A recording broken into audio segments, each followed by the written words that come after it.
maniando majimbara baritayao.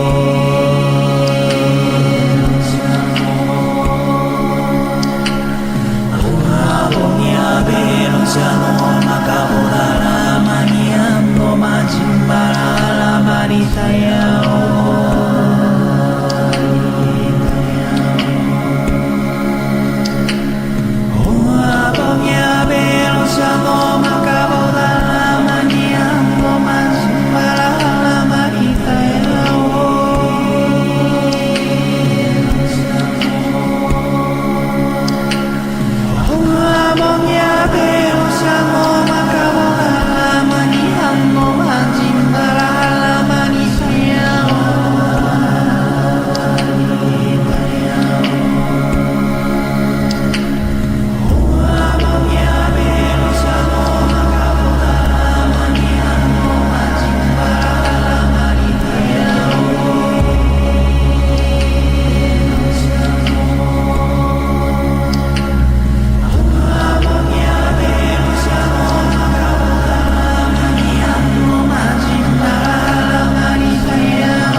Welcome, ladies and gentlemen, to the monastery, the open bar of the internet, the world's greatest shit show, and the place where we, the good brothers and sisters of this most holy of temples, seek enlightenment through the drunkest, craziest, and most batshit ways possible. I am your one and only gaming monk, better known as Mildra, and with me I have a newcomer into the temple, creator of the currently in development and upcoming Realms of Aetherus RPG, the one and only, the headmaster of Fogg Realm Games, Mr. Fogg himself. How you doing today, man? I'm doing good. Thank you for having me. Thank you for coming on. I enjoy bringing every newcomer into the temple that I can. Oh, so I guess I'll start with the humble beginnings, as is tradition around here. We kind of dipped into this before we went live, but walk me through your first introduction to role-playing games and what made it stick. Alrighty. Well, I started, after doing a little bit of math, it was 1982. I started with the original first edition Advanced Dungeons & Dragons. And it was literally something just my friends and I, we found, my friend found it through his older brother. And then we just started playing, and honestly, it stuck. Even when I couldn't play, with friends, I would play back in the day when there were solo adventures. I used to play those by myself, and then from there it just grew. I've played Shadowrun and you name it. GURPS, everything that came out since then, it was just there. Role-playing games have always been there. Well, board games as well too. I just love games, so. This all came about because I've currently can run 12 different systems, and every single one of them has things I like and things I don't. And I decided to combine them all into a cohesive, easy system that can be used for the way I want to play. And hopefully other people want to play it the same way. Mm-hmm. I can certainly get that. Now, Realms of Aetherus. The way that I see it, and maybe my interpretation is wrong, but this is more of a modern/urban fantasy involving guardians protecting against incursions. Yes. So I'll give you a little more in depth of that is so what I envisioned was it's modern, yes. there's fantasy, but it's also sci-fi. It's kind of a combination of everything. What it is all folklore that from history, all the folk tales, monsters, creatures, all that stuff actually exists in the realms of Aetherus. But none of them are from this reality. Well, I shouldn't say none. Most of them are from other realities. So what has happened, a little bit of backstory, is there was an incident that occurred that took what were occasional like thin spots in the skin of reality where things would occasionally come through. So magic would come through a little bit, all that stuff would come through. Once the incident occurred, it occurred simultaneously in all realities, and it ripped large holes. So now, instead of having Merlin, the only sensitive person who could use Aether's energy back in his time, let's say, now normal people can access this energy, or not all, but more people are sensitive to it. And with the energy coming through, which is providing all these powers, is also creatures coming through. Mm-hmm. Vampires, and they all come from different realms.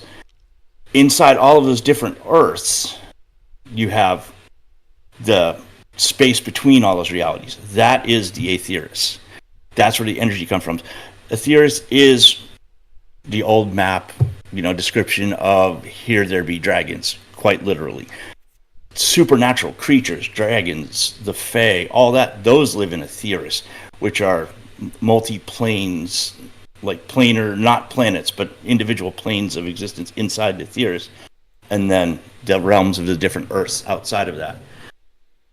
So you have tech from other realities. Some are more advanced, some are less advanced. One of the worlds I'm working on, actually, in that Earth, what do you call it? Sorry, got sidetracked. The mass extinction never happened. So in that reality, there's actually humanoid, sentient, saurian dinosaur race that's the prime Earth residents in that one. Mm-hmm. So it's basically the child, if you were to take, Stargate and mix it with Dungeons and Dragons in the world of sliders, where you can go back and forth between realities. That's kind of the initial larval state of this that it's grown from. Mm-hmm. I know it's quite a bit, actually. Yeah. Well, we're dealing with a kind of kitchen sink setting, so that's right. It's kind of hard to do that in the span of a tweet, or what would have been a normal tweet. Now the character limit's expanded, but that's getting right. into the weeds. So go ahead. Given that, I'm curious what games you would cite as your bigger sources of inspiration, as well as other media that inspired the concept of Aetherus. Honestly, and this is where it's been kind of a labor of love, is I'm a huge nerd. I love it all. I love sci-fi. I love fantasy. The show Supernatural, cyberpunk, anything, steampunk, like you name it, I'm a fan of it. So I have basically created a game system, or I'm working on creating the game system, where you can play in any of those. The core rules, like the actual hard and fast, like this is how you attack, all that. All those core rules are designed to work no matter what realm you choose to have your game in, whether you jump back and forth between them or decide, I don't want to play in this one, I want to play in one where the Middle Ages never ended, or however it may be. So it's intended to be very open, sandboxy design. Mm-hmm. I can certainly get that. With that in mind, there's a concept that I've talked about a lot on these shows that I like to call all roads lead to Rome. With a lot of games, there's going to be a certain die resolution mechanic that is meant to be the primary one. Right. Hence the name. I mean, if you recall back in the AD&D days, and even the original D&D, because those were still descended from war games, there was still that notion of a bunch of subsystems for different things. and as time went on, it changed to relying on a particular mechanic and then variations of it. Neither one is a better or worse. That's just the way things ended up working. Hmm. What would be the primary resolution? Are we dealing with a single dice? Are we dealing with a die roll of pools? Are we dealing with aim high, aim low? How is it going to work since you've given it its own name, calling it the realm's core system? Yes. So it's kind of a mix of different systems. It is definitely a roll under system. Mm-hmm. Most resolutions are going to be with a target number. So your target number will be based on two factors, sort of like in the 2d20, where it's your attribute and your skill, or Mm-hmm. whatever thing may be going on. That's going to be up to the realm keeper, who decides which skills are actually being used, like which combination. But once you have your target number, which is those two numbers, there's going to be modifiers. There are modifiers to it, and then you just roll under. 20 is an automatic fail, 1 is an automatic success, and a critical success. And you're literally, most of the time in this game, you're rolling 1d20. All And right. then there's other game economy you can use to get re-rolls or to adjust numbers as you go. Mm-hmm. I can get that. It's mainly the primary type of die that was the big part of that. Yeah, it's Now, essentially a 1d20 is your main. now with that in mind, looking at the character sheet that you had sent me, I do see spots for technique and roll.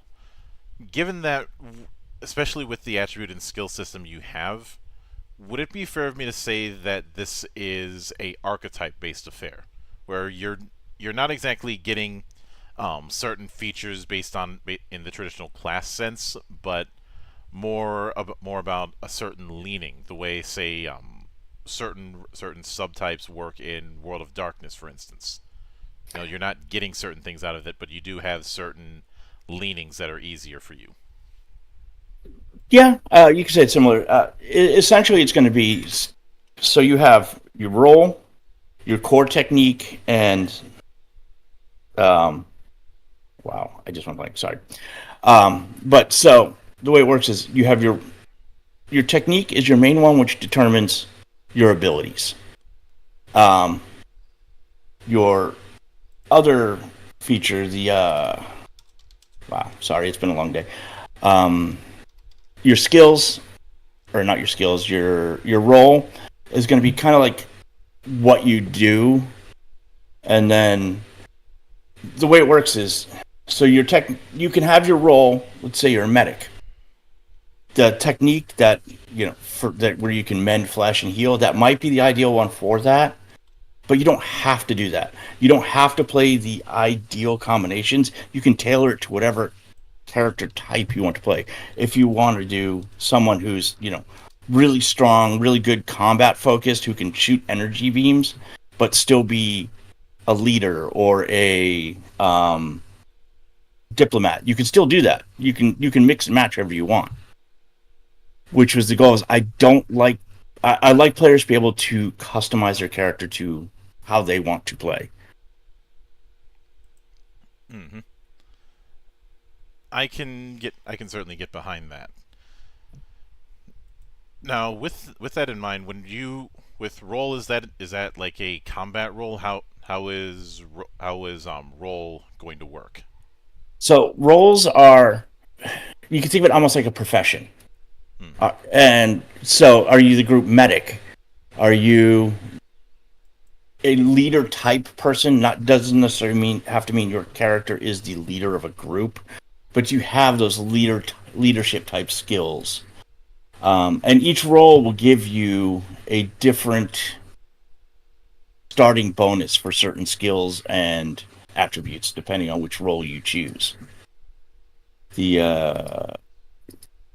And there are specific combat roles.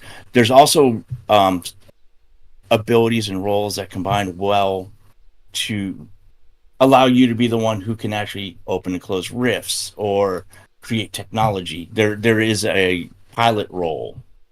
There, yeah. So it's pretty much any kind of job inside of a group you could think of. So you could look at them kind of like classes, but they're not quite so set as a class in like Dungeons and Dragons would be. Yeah, that's why I had brought up a archetype concept. Yeah, it's definitely much more free form as far as than some systems have. So is it a case where your choice of role would give you like a freebie when it comes to attributes and skills? Yes. Here, let me bring it up just so I don't give bad info. Like for the soldier's role. So many pages in the book. Sorry. I can't remember what page number that's on. Okay, there it is. So let's say if you take the warrior role. So warriors, and this is what's in the book. The warriors are the primary frontline fighters. They tend to fight at close or medium range and usually protect the other members of the team. They start with a set of combat gear. You gain 1 strength, 1 martial arts, and 1 intimidation to start. And then they have it. Each role has a special ability. So in the case of the warriors, is once per day you can add a +2 to all initiative rolls during single combat encounter. Like that's the mechanics for the warrior role. And I'm guessing technique would be the primary way that you'd be using Aetherus. Yes, exactly. All guardians have the ability to use. I guess essentially you could call it space magic. But with the techniques, each technique has a completely different focus, and each technique has its own, not necessarily tree, but for lack of a better word, a skill tree below it. And like, for example, one of the techniques is called the Void. And Void users manipulate light. But there's lots of ways you can use that depending on how you want to use a character. You can use it to for stealth. You can use it to blind. You can use it to create a hard light shield. There's all different. Each technique set has a bunch of skills or abilities below it that do different things depending on how you want to play it. Yeah. And one of the mechanics for it, because some of them can be very OP, is every ability underneath whatever technique you're using, they all have a chance to glitch, because you're literally taking in power and pushing it out through your body. If you glitch, even if your ability still succeeds, if you roll and you do what you want to do, that will always succeed. But a glitch, that if you're doing damage, let's say, it might blast back at you. A lot of the abilities also have the ability to stack. So you can increase your glitch level or your threat level for that to increase the chance that something's going to go wrong, but you can increase the ability strength as well. So is it a case where a glitch is a for lack of a better term, a butt effect? You know, you succeed, but Yes, yeah. No glitch will cause your initial success to then fail. It's always something else that happens on top of it. now is a glitch determined by a die roll? Are you still rolling to use something the way you'd use a skill? So with the glitches the only ones that don't work the same as the roll under D20 roll. Glitches will actually be a percentile roll. And the reason for that is because the higher you push a skill, the higher percentage that the glitch will fail. So in that case, you do want to roll above. So a 20% glitch, you roll a D100. Anything over 20, you're good to go. Nothing bad happens. So if you push it to 100% fail rate, you might as well not even roll at that point. But so that is the only roll in the game that is actually a percentile roll above roll. It's just to determine if it glitched or not. Yeah. Now, given that, is it a case where there's a glitch factor on each ability, or is it a case where there's an overall glitch factor that a character would have that can increase or decrease depending on their actions? No, so every individual ability within a technique, they have their own glitches, which are all the glitch drawbacks are listed in with the techniques in the book. And some of them are pretty simple. I mean, damage blast. You do damage. Okay, some of that blasts back at you. That's what went wrong because you pushed it too hard. Some of them can get pretty interesting because there's like an ability where you can basically teleport using, going between in through the Aetherus and back out to teleport to another location. If that goes wrong, you could end up teleporting to a completely different location. Mm-hmm. So I have tried to tailor all of the glitches to match the reality of using these kind of abilities. Or not reality, but you know what I mean. Yeah. Now, with that said, since these are essentially quasi magic, I'm guessing that there's some abilities that are more blatant, like say throwing energy about, but some that are more subtle, like increasing your reflexes or increasing your strength or what have you. Yes, there is a combination of all of that. One of the ones, and let me not get it wrong here. So like one of the abilities, the fade, which is the technique, is called the fade.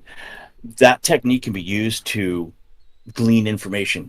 Mm-hmm. So you can find hidden information. You can pull blueprints for new technologies out of other realities. You can literally use it to generate a piece of equipment from, like, if let's say you need a new gun, you can pull one from another reality. It'll be temporary and it'll go back to where it came from.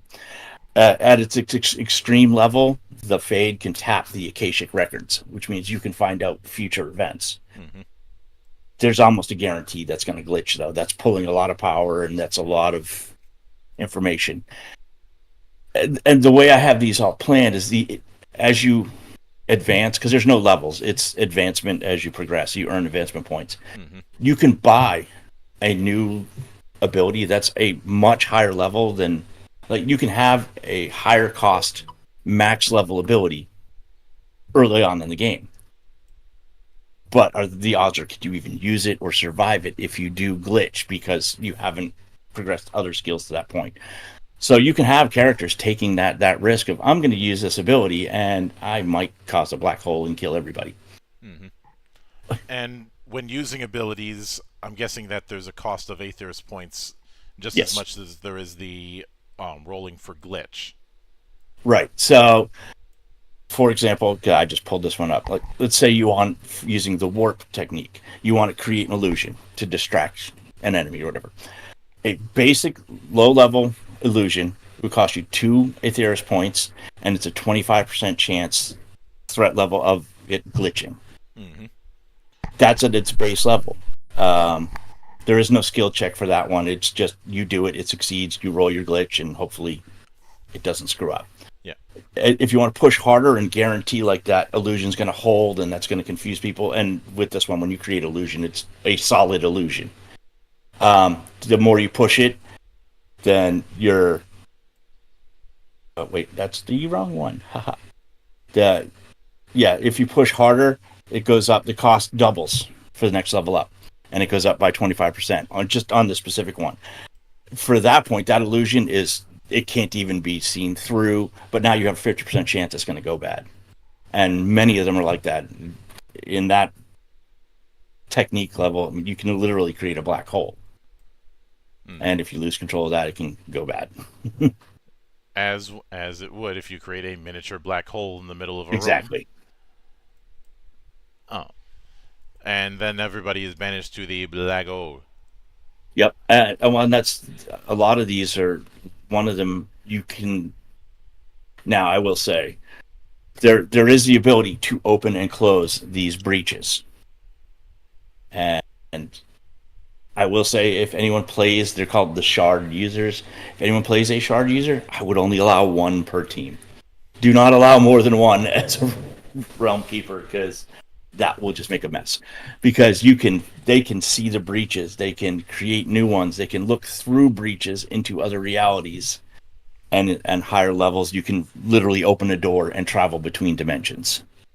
Mm-hmm. And if that goes wrong, you could pull your whole team into a world not intended.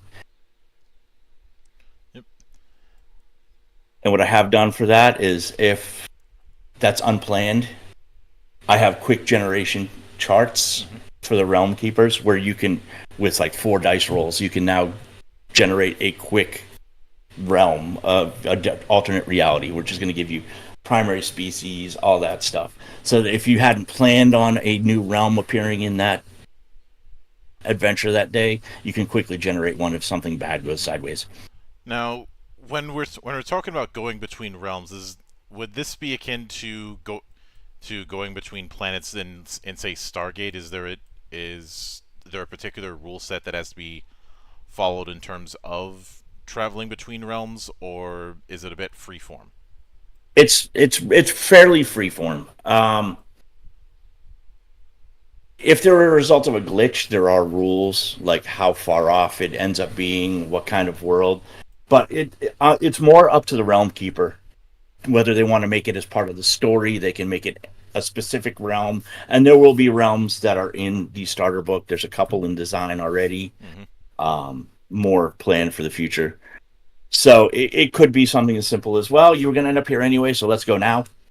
But there's no set, like you have to do this and this and this and this to be able to open a breach to another realm.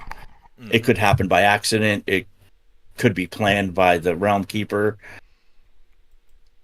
I'm a firm believer in giving player agency, so on a lot of these, I'm okay with, the player deciding this is what the appropriate glitch for this ability, or what I was trying to do, this is what happened. I'm a big fan of letting players have say in what goes wrong. Yeah, I can certainly get that. Now, with that said, given that sometimes going into a realm may sometimes involve bringing something back depending on circumstance. Are there certain restrictions in terms of what a guardian could bring back from a realm that isn't this one? I haven't really put rule-based restrictions on anything like that. That's something I believe that the Realm Keepers have a better judge of the story they're trying to tell. So I would leave that up to them. Some of it, I guess, could be game breaking depending on the story. But I've also envisioned this like an individual game session. Yes, it could be you're stopping an incursion of goblins coming through from another realm. It could be a Scooby-Doo like mystery of what is causing this. Oh, it's, a land developer trying to screw people over. And there's no major influence from another realm. Not everything has to be realm-based. It could just be a monster of the week, like Supernatural. Oh, we're hunting down a chupacabra from somewhere. Yeah. So, I'm a firm believer in free-form play. Let the stories develop as they go, and if something really powerful comes through, roll with it. This is very much a yes and system is what I'm going for. Which I'm perfectly fine with. As opposed to people asking the question, how long are the vines in the jungle? Yeah, It's like I don't vines. care. Well, and that's like, as of now, even as far as like the weapons go, there are stats for a sword. I don't care what kind of sword it is. Because what if you jumped into a realm of the equivalent of the new Roman Empire? You're going to have a different sword than if it's a realm, run by vampires. So for game mechanics wise, it's very basic.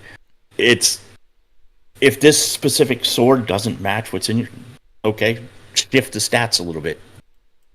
If, I have firearms in there, but they're basically rifles, sniper rifles, pistols, heavy pistols, submachine guns, shotguns.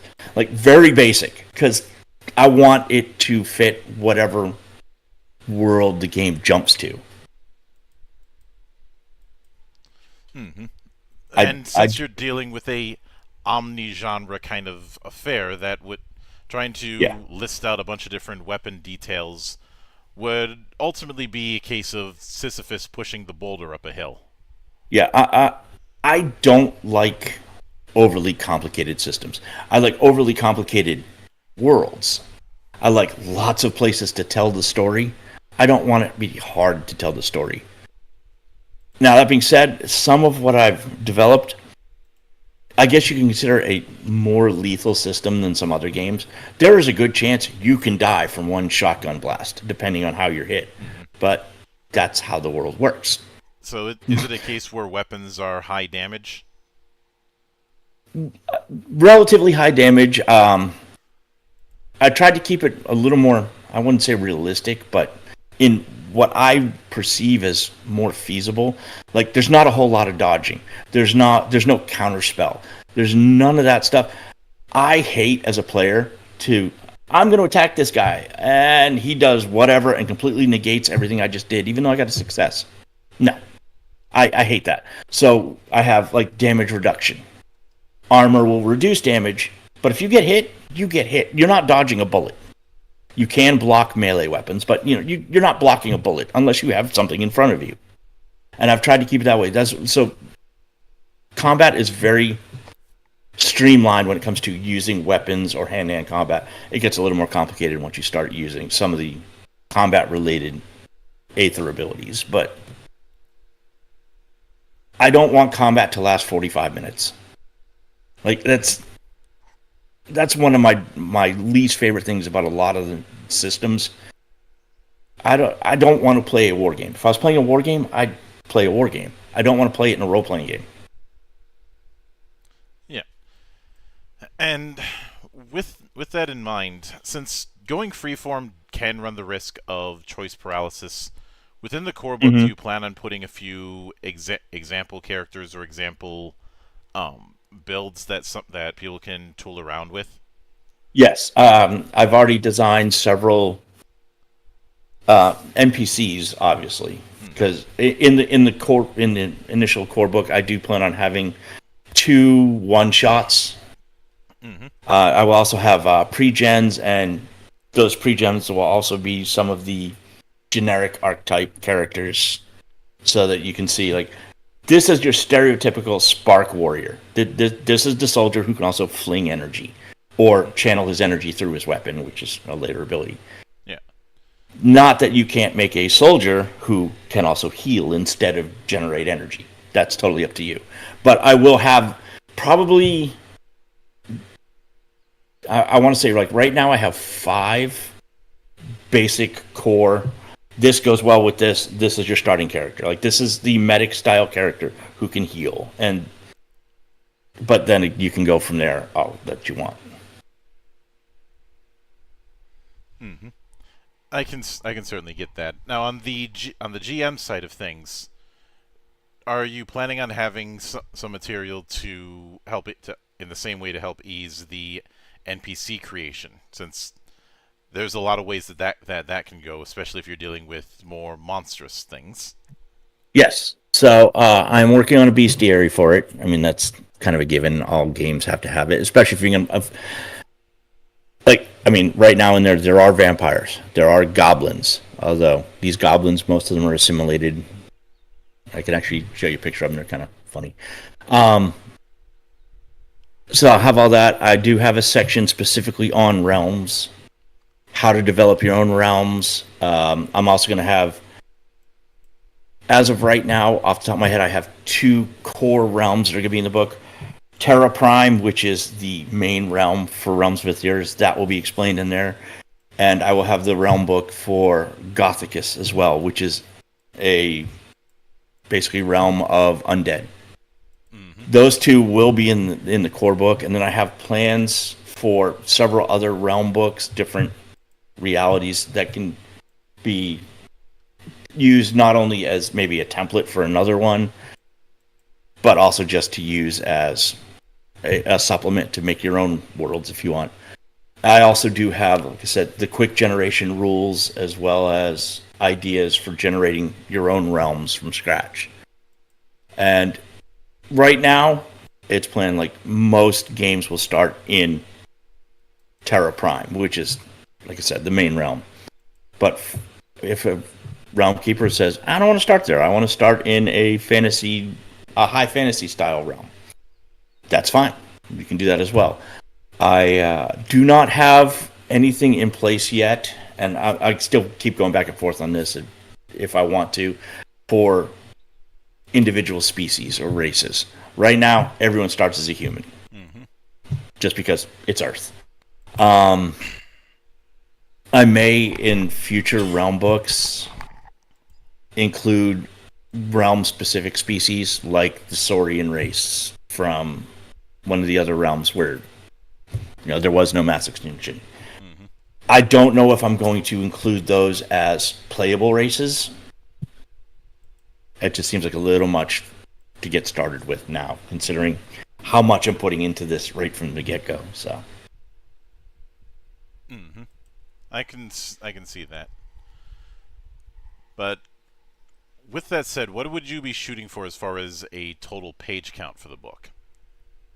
right now I'm looking at about 200 pages. That's been my main goal to start, is 200 pages for the main book. That would include all the core rules, obviously explanation of skills and techniques and all that, and then the 2 starting adventures, case files, however you want to call them. I've been calling them case files. I actually haven't had a firm decision on that one, what I want to call. Like, old games used to call them modules. Call them whatever, honestly. Yep. I can certainly get that. And do you plan on releasing a quick start or a demo or something like that in the coming months? I am planning on it. I actually do have. It's mostly designed and it was originally designed as a playtest starter book that I'm going to convert into a free release, early, starter set, as it were. Yeah, I can certainly dig that. But with all that said, I do want to sincerely thank you for taking the time out of your schedule to come all the way to my temple and enjoy the madness that happens here. And anytime you see fit to return, the door is always open. Okay. As I often say around here, drinking is not mandatory, but it is encouraged. And, of course, a sincere thanks goes out to everyone who took the time out of their schedule to come onto the show and enjoy the madness. And there will be plenty more where that came from, as there always is here, on the open bar of the internet. But until then, on behalf of the good brothers present and not present, my name is Mildra. I am your gaming monk. Stay fucking frosty, everybody.